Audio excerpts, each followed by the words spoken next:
तर ही विकतची वांगी आणलेली आहेत बघा.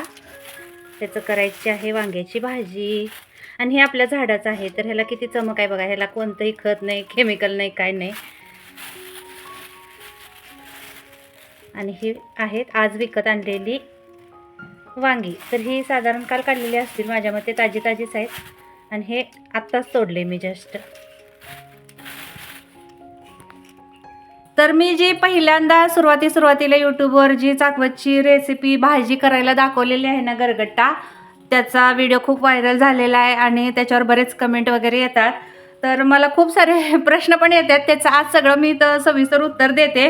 तर आज चाकवतची भाजी बनवणार नाही आहे, पालकचीच बनवणार आहे, पण त्याला थोडंसं वेगळ्या पद्धतीनं बनवणार आहे. तर सगळ्यात आधी महत्त्वाचा पॉईंट की चाकवतची भाजी काय काय ठिकाणी भेटत नाही, पण भेटत असेल त्याचं नाव काहीतरी वेगळं असेल, ते मला काही माहीत नाही. आमच्या इकडं त्याला चाकवतचीच भाजी म्हणतात. मी आता ती आज आणलेली पण आहे आणि निवडलेली आहे.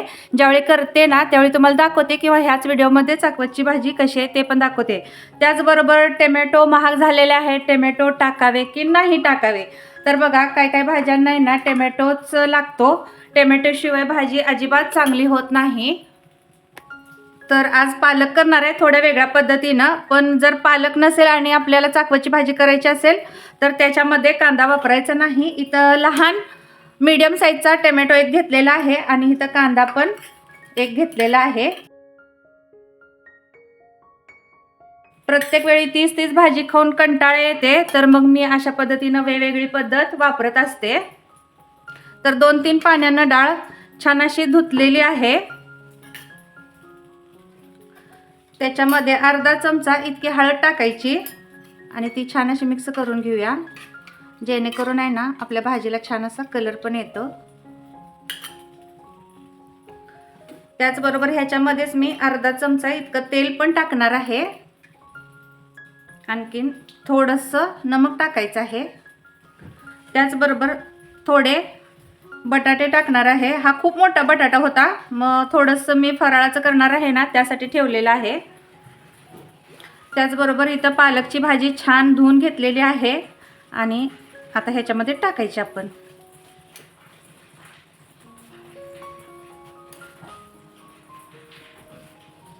आता ही पण छान अशी मिक्स करून घ्यायची आपण ह्याच्यामध्ये. तर अशी पण पालकचा गरगट्टा आहे ना खूप छान लागतो आणि टेस्टी पण लागतो. आणि मी तुरीची डाळ वापरलेली आहे, डाळ सांगायचीच राहून गेली. आता छान मिक्स करते आणि 3 शिट्या ह्याला देऊन घेते. जवळून पण दाखवते. तर इथं बघा, पाणी जास्त नाही. भाजी आपली जोपर्यंत बुडत नाही तोपर्यंतच इथं पाणी टाकलेलं आहे आणि भाजीला पण पाणी खूप असते, त्यामुळं भाजी छान अशी शिजली जाते.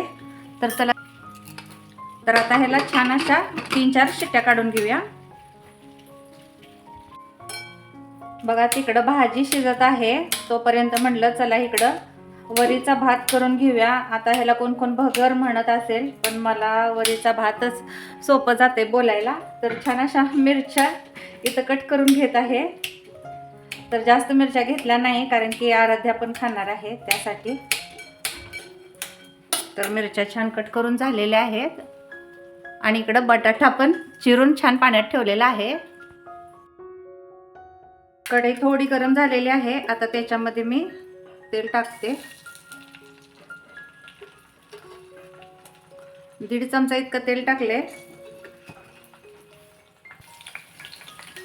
आता मिरच्या छान इथं भाजलेल्या आहेत. आता हा बटाटा आहे ना आपण त्याच्यामध्ये टाकायचा आणि तेल उडते, त्यामुळं असं झाकायचं.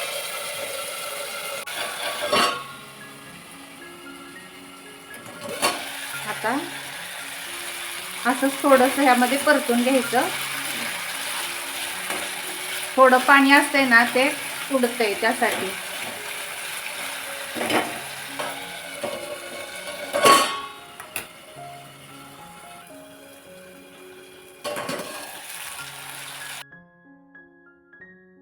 आता ह्याच्यामध्ये 4-5 चमचे होईल इतकं शेंगदाण्याचं कूट टाकायचं. आता ह्याला छान असं मिक्स करून घेऊया. तेलामध्ये पण शेंगदाण्याचं कूट भाजलं ना छान लागते. आता खूप दिवस झालं मी तुम्हाला काय फराळाचं केलेलं वगैरे दाखवलं नाही, कारण की मी सहसा उपास असल्यावरती काही खात नाही, पण थोडंसं आता थकवा जाणवल्यासारखं व्हायला लागले 2 दिवस झालं. त्यामुळं मग म्हटलं चला बनवूया. थोडी धावपळ आहे त्यासाठी. तर भगर करण्यासाठी किंवा वरीचा भात करण्यासाठी पाणी जरा जास्त लागते आणि जास्त कोरडं पण आहे ना, मग मुलं खात नाहीत. मला कोरडी आवडते पण मुलांना जास्त आवडत नाही. आणखी थोडं घातलेलं आहे. तर ही 1 लिटरची बाटली आहे, त्यात एकदम 1 ग्लासच पाणी राहिलेलं आहे. आता ह्याच्यामध्ये मी नमक टाकते, तर हातानंच टाकते, सवय आहे त्यासाठी. तर साधारण बघा पोहे खाण्याचा 1 चमचा होईल इतकं ह्याच्यामध्ये नमक टाकलंय. आता ह्याला छान अशी उकळी येऊ देऊया. त्यासाठी थोडा गॅस मी मोठा केलेला आहे. छान अशी उकळी पण इथं आलेली आहे. आता थोडा गॅस बारीक करते आणि ही वरी आहे ना, मी छान अशी निवडून भाजून स्वच्छ ठेवत असते. तर आहे ना, ती अर्धी वाटीला जरा जास्त इथं टाकलेली आहे. छान असं मिक्स करूया आणि आता ह्याला छान असं शिजू देऊया. लगेच शिजून होते आणि खायला पण खूप छान लागते. ह्याच्यामध्ये मी जिरं पण घालते, पण ह्यावेळी मी घातलेले नाही आहेत. तर छान शिजवून घेऊया. आणि तिकडं आपलं कुकर पण, अजून आपल्या कुकरची शिट्टी पण झालेली नाही आहे आणि आपली भगर शिजलेली आहे. तर बघा तशी थोडी फडफडीतच झालेली आहे. तर चला आता ह्यामध्ये दही घालून छान असं आपण हे खाऊन घ्यायचं. ते मला फडफडीत खायची सवय आहे आणि त्याचा अंदाज. तरी पण बघा इथं काही ती अशी ओली ओली झालेली नाही आहे. तुम्ही पाहू शकताय छान अशी सुटसुटीत झालेली आहे. चला तर मग आता आम्ही आधी खाऊन घेतो आणि नंतर काय काय करणार आहे ते दाखवतो. तर इथं बघा मी आराध्याला माती काढायला लावली. ती दिसत नाही आहे खरं, तिला कसं तरी वाटते म्हणून मग मी लांबूनच थोडं शूट घेतलेलं आहे. तर बघा हे काय बेडगं आणलंय आम्ही माती काढायसाठी. तर त्याला किती गेले सांगू का? बेडगं घेतलं 100 रुपयाचं आणि ती काठी लावून घेतलेली आहे 60-70 रुपयाची. तर अशा प्रकारे बेडगं आणलंय माती काढायला आणि ती छान अशी माती पण काढून झालेली आहे. आणि तिला इथे 1 पिशवी दिलेली आहे कारण की आपल्याला 2 रोप लावायचं आहे. तिला म्हटलं खालची माती घे, तू दिसत नाही आहेस यात, ह्याच्यामध्ये दिसत नाही आहे तिचा चेहरा. तर तिला लाज वाटायला लागली आणि वरच्या मातीमध्ये झाडं नाही चांगली येणार, खालचीच माती लागणार आहे आपल्याला. तर हिनं बहुतेक वरची पण घेतलेली आहे नाही का? तर तेवढी 1 पिशवी भरून झाली की आपण झाडं लावायचं, तिच्याच हातनं लावायचे आहेत. तर बघा शेवंतीला पण खूप छान आता फुलं येत आहेत. यात थोडा कलर मिक्स आहे, इकडं पण आहे. थोडं आता फुलं यायला सुरुवात झालेली आहे. थोडी पानगळती झालेली आहे. त्याचबरोबर इथं पण छान असं नागचाफा आलेला आहे. छान अशी मोगऱ्याची पण फुलं यायला लागलेली आहेत आणि गजऱ्यासाठी पण खूप छान आहे. तर ह्याला कोणता मोगरा म्हणतात हे काही मला माहीत नाही, पण कुंद्यासारखा दिसत आहे. पायरीवरती चपला असतात आणि इथं 2 लहान झाडं आहेत, ती पण छान अशा आता यायला लागलेली आहेत. आणि हे नारळाचं केसर आहे ना, मी टाकत नाही. ज्यावेळी झाडं लावायची असतात त्यावेळी त्याचा जो सगळा चोथा वगैरे असते ते असं कॅरीबॅगमध्ये भरून ठेवते आणि झाडं लावताना ते आपल्याला उपयोगाचं पडते. आणि कशी झाडं लावते ते पण तुम्हाला व्हिडिओमध्ये दाखवते. जी कढई नवीन आणलेली होती ना, ती वापरायला काढलेली नव्हती कारण की मी तुम्हाला म्हणलेलं होतं ना ह्याच्यामध्ये काहीतरी गोडच करेन. तर मग ह्याच्यामध्ये गोडच पदार्थ आज बनला जाणार आहे. त्याच्या आधी म्हटलं की त्याला जे चिटकलेले आहे ना चिकट, ते असं थोडंसं गरम करून काढूया. मग ते गरम करण्यासाठी ठेवलेलं होतं पण ते व्यवस्थित निघलं नाही. तर आता चला ह्या फ्रूट प्रोसेसरमध्ये मी हे पान लावून घेतलं. त्याचबरोबर गाजरावरची साल आराध्यानं काढून ठेवलेली होती आणि मला अचानकच काम आलं, त्यासाठी मग मला ते सगळं ठेवून जावं लागलं. चाकवतची भाजी वगैरे सगळी शिजलेली ते होती, फराळचं केलं.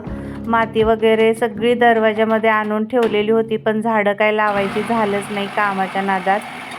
तर त्यामुळं मग मी तिथून आल्यानंतर म्हटलं चला जे आपलं राहिलेलं काम आहे ते करूया. मग जेवण ते पण करायचं होतं ना त्यासाठी. मग बघा असं गरम केलं ना असं चिकट वगैरे जास्त भांड्यांना ते निघतं. आणि गाजर पण मग आल्यानंतर कधी खिसायचं म्हणून मोठे मोठेच कापून घेतले आणि असं लावलं फ्रूट प्रोसेसरला. आणि बघा 1 किलो 1.25 किलो गाजर असतील, तेवढे सगळे एका टायमिंगला छान असे बारीक पण झालेले आहेत. आणि इथं तूप घेतलं, कढई धुवून स्वच्छ घेतलेली आहे घासून वगैरे, आणि मगच त्याच्यामध्ये तूप टाकलेलं आहे. ते तुपाच्या वरचं असते ना, त्याला पण आता तूप थोडंसं चिकटलेलं होतं, घट्ट झालेलं आहे ना, थंडी आहे त्यामुळं. मग ना इथं तुम्ही पाहू शकताय मी तूप घेतलं. तुम्हाला जितकं तूप आवडते ना तितकं तुम्ही घेऊ शकताय, 2-3 चमचे. आणि हलव्यामध्ये तूप जरा जास्त छानच लागतं त्यासाठी. तर काजू बदाम माझ्याकडं होते, लाडू बनवण्यासाठी मी आणून ठेवलेले होते, पण लाडू काही केले नाहीत. आणि छान असं ह्याला ब्राऊन कलर येईपर्यंत आपण ह्याला परतून घ्यायचं आहे. जर तुमच्याकडं असतील तर टाका, नसेल तरीही गाजराचा हलवा खूप छानच होतो. आणि मग हे छान असे तळून झाल्यावर काढून घेतलं. त्याच्यामध्ये जे मी गाजर चॉप करून घेतलेलं आहे ते सगळं आता कढईमध्ये टाकून घेते. कढई पण सांगते खूप मोठी आहे, ह्याच्यामध्ये 1.5 किलो इतकं गाजराचा हलवा सहज होतो.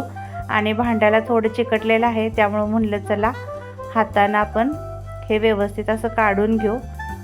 आणि सगळं कढईमध्ये टाकले. इथं तुम्ही पाहू शकताय छान तुपामध्ये आता ह्याला एक 10 मिनिट परतून घ्यायचं. 10 मिनिट का परतून घ्यायचं तर बघा काय काय गाजर तुरटपणा असतात ना, त्यासाठी त्याचा तुरटपणा जातो छान असं तुपामध्ये परतून घेतल्यावर. आणि लागलंच म्हटलं त्याच भांड्यामध्ये आहे ना पीठ मळून घेऊया. तर माझ्या लक्षातच नव्हतं की ते लावायचं, आणि मी पीठ टाकलेलं होतं.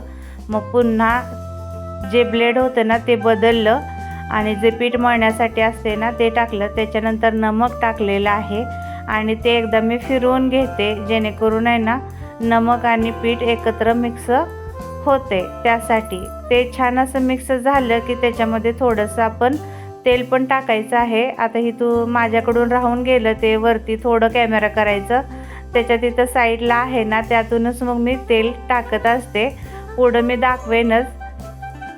तर बघा इथं मी तेल टाकलेलं आहे, 1.5 चमचा टाकते, कारण की मला हे प्रवासाला जाण्यासाठी पण चपात्या द्यायच्या आहेत आणि घरी खाण्यासाठी पण चपात्या बनवायच्या आहेत. त्यामुळं थोडंसं पीठ मी जास्त घेतलेलं आहे, त्यासाठी 1.5 चमचा इतकं मला तेल लागलेलं आहे. आणि पाणी पण मी तिथूनच टाकत आहे, मिक्सर चालूच आहे तुम्ही पाहू शकताय.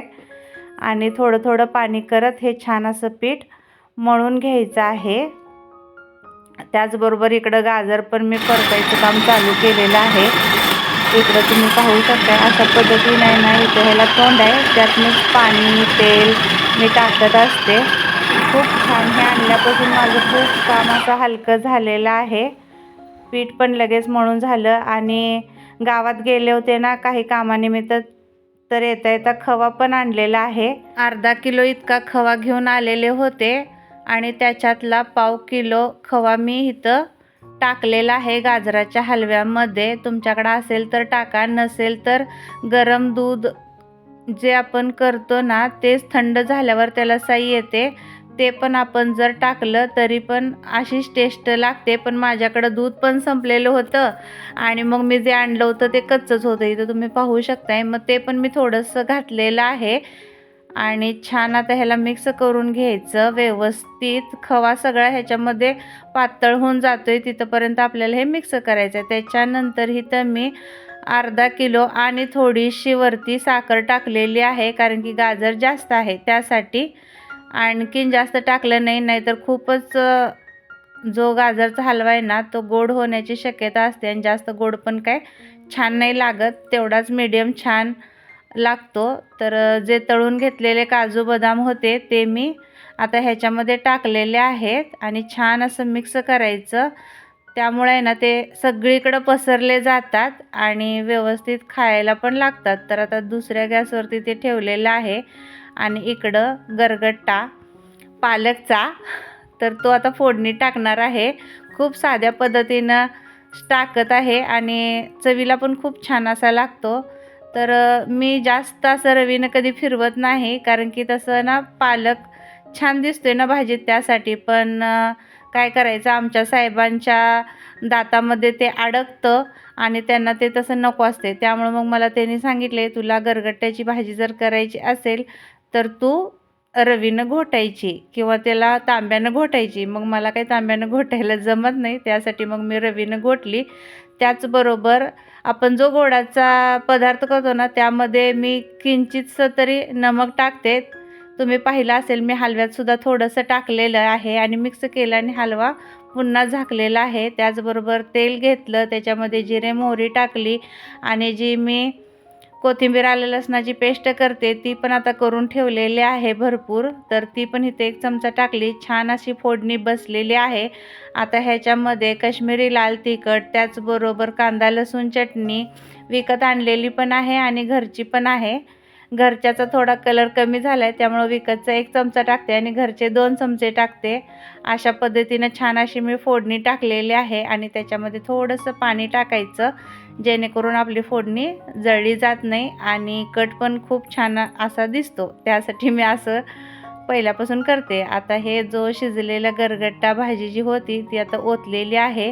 जितकी पातळ पाहिजे तितकी आपण करू शकतोय, पण मी जास्त पातळ नाही केली, थोडीशी घट्टच ठेवलेली आहे आणि ती शिजल्यावर ती आणखीन थोडी घट्ट होतेच. चवीनुसार नमक टाकायचं. तर आपल्या कोथिंबीर आलं लसूण पेस्ट जी आहे त्याच्यामध्ये नमक असते, त्यासाठी थोडं मी बेतानं टाकलेलं आहे आणि इकडं पाहू शकताय की हलवा पण झालेला आहे. गॅस बंद केला. थोडं याला 5 मिनिट छान असं खालती वरती केलं, जेणेकरून ते थोडं कोमट झालं. त्याच्यानंतर मी इथं वेलदोडे आणि जायफळची पूड टाकलेली आहे, ती पण छान अशी मिक्स केली आणि थोडं थंड होण्यासाठी मी ठेवलेलं आहे, कारण की हे पण मला द्यायचं आहे प्रवासासाठी.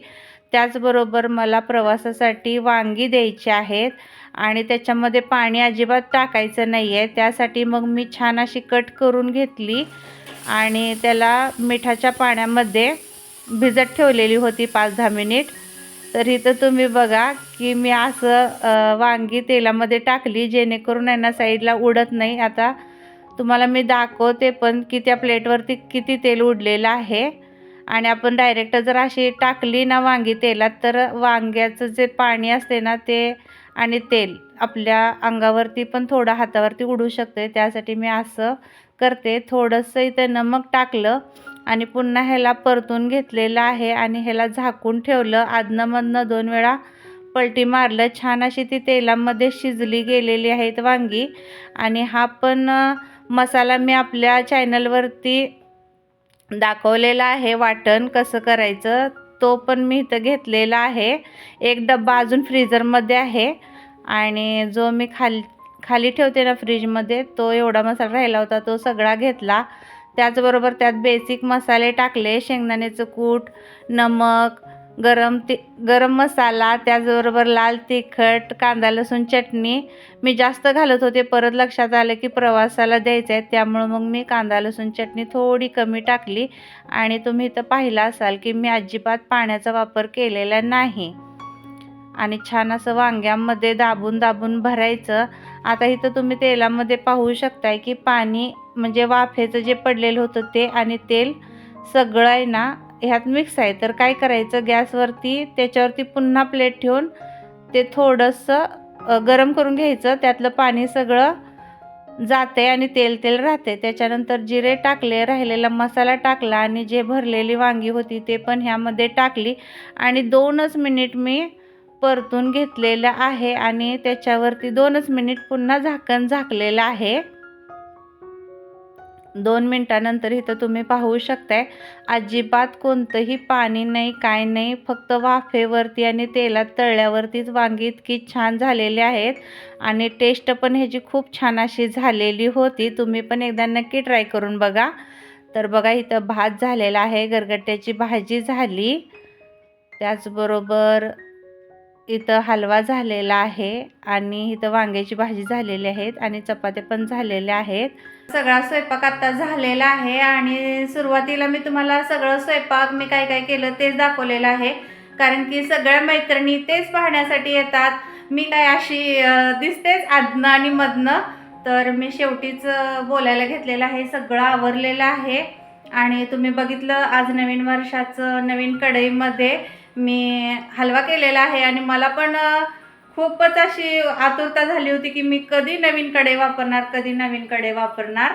तर 2026मध्ये आता हे वापरणार. तर अशा पद्धतीनं आजचा हा व्हिडिओ होता. कसा वाटला ते कमेंटमध्ये नक्की सांगा. तर तुम्हा सर्वांना 2026च्या खूप साऱ्या शुभेच्छा. तर बघा, फक्त कॅलेंडरचं पान पलटणार आहे. आपला जो नवीन वर्ष आहे तो गुढीपाडव्याला नवचैतन्य घेऊन येणार आहे.